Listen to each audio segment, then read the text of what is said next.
والمؤمنون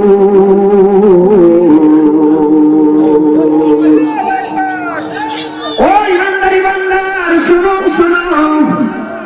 وقل اعملوا فسيرى الله তোমরা আমল করতে থাকো তোমরা আমল করতে থাকো فسيرى الله সর্বপ্রথম তোমাদের আমল আল্লাহ রাব্বুল আলামিন দেখতে পায় সুবহানাল্লাহ বলেন প্রথমে কে দেখতে পায় বলুন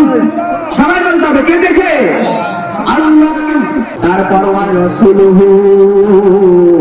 রাসূলগণ আমাদের আমল দেখতে পায় তারপর বলেছেন ওয়াল মুমিনুন সমস্ত মুমিন বান্দাগণ